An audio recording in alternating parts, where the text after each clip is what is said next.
Wow, jangan kita nak guna perkataan yang power, yang bombastik dalam ceramah atau public speaking kita. Jangan guna selagi kita tak buang benda ni. Apakah? Ya, jangan kita nak sangat guna perkataan yang nampak kita wow selagi kita tak buang perkataan-perkataan sampah. Apa maksud perkataan sampah? Perkataan yang tak diperlukan. Macam bila kita bercakap ada bunyi saya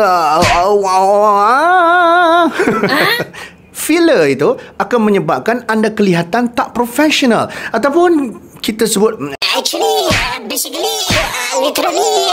Semua benda tu akan menampakkan bicara anda semak.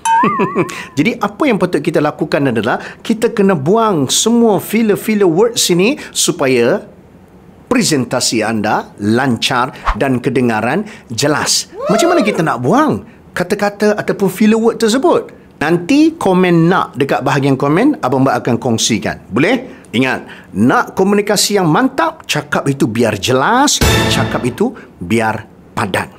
Potong semua rumput dulu. InsyaAllah bunga akan mula tumbuh. Apa?